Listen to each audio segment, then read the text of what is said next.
Internationally বেশ কিছু organisation আছে, তাদের সাথে একত্রিত হয়ে কাজ করি। যেমন IOM আছে, UNODC আছে, উইন্ডক আছে এবং ILO আছে।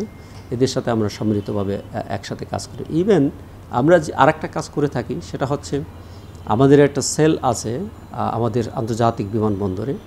যেসব কর্মীরা বা শ্রমিকরা রিপ্যাট্রিয়েট হয় বিভিন্ন কারণে, তাদের আমরা ওখানে জিজ্ঞাসাবাদ করে ডেটা সংরক্ষণ করে রাখি।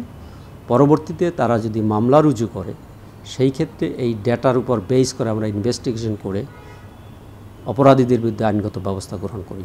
বিশেষ করে যারা বিদেশ যেতে ইচ্ছুক তাদের আমি অনুরোধ করব, আপনারা স্মার্ট কার্ড পাওয়ার পরে সিআইডির মানব পাচার সেলে যোগাযোগ করবে। আমরা যেটা করি, টিকিট ঠিক আছে কিনা, ভিসা ঠিক আছে কিনা, এগুলি আমরা কনফার্ম করে দেই যাতে কেউ প্রতারণার শিকার না হয়। সেই ক্ষেত্রে কেউ যদি মনে করে, যারা বিদেশ যেতে ইচ্ছুক, কেউ যদি মনে করে যে সে তাকে যে ডকুমেন্টসগুলি দিয়েছে এই ডকুমেন্টসগুলি ফেক, তাহলে সেটা আমাদের মানব পাচার সেল থেকে যাচাই বাছাই করে নিতে পারে। আমাদের ইন্টারপোল আছে। ইন্টারপোলের মাধ্যমে যদি কোনো সংক্ষুব্ধ ব্যক্তি বাংলাদেশে মামলা রুজু করে এবং বাংলাদেশ থেকে প্রতারিত হয়ে বিদেশে গিয়ে থাকে, অথবা বিদেশের কেউ যদি প্রতারণা করে থাকে এবং তার বিরুদ্ধে যদি মামলা হয়ে থাকে, আমরা ইন্টারপোলের সহায়তায় ওই আসামিকে বাংলাদেশে নিয়ে এসে তার বিরুদ্ধে আইনগত ব্যবস্থা গ্রহণ করি।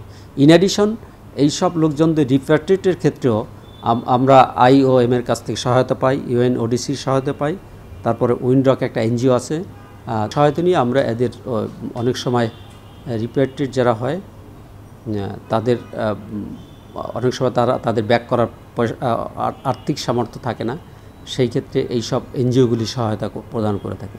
আর যার বিরুদ্ধে মামলা হয়, বাংলাদেশে মামলা হয়, তাকে আমরা ইন্টারপোলের মাধ্যমে বাংলাদেশে আনার ব্যবস্থা করি এবং ইন্টারপোল আমাদের সহযোগিতা করে থাকে। তথ্যহীনভাবে বলছি, যদি কোনো সংক্ষুব্ধ ব্যক্তি দেখে যে তিনি থানায় গেলে থানা মামলা নিচ্ছে না, আমাদের সাথে যোগাযোগ করবে, আমাদের মানব পাচার সেলে যোগাযোগ করবে, আমরা এই আইনগত ব্যবস্থা গ্রহণ করে দেব। এবং এরকম বহু মামলা যেটা আমরা দেখেছি যে সংক্ষুব্ধ ব্যক্তি বা অ্যাগ্রিভ পারসন মামলা করতে সক্ষম হয় নাই, আমরা তাকে ডেকে এনে তাকে সহায়তা করেছি, তার ডিটেলস শুনে আমরাই আইনগত ব্যবস্থা গ্রহণ করায় সহায়তা করে দিয়েছি।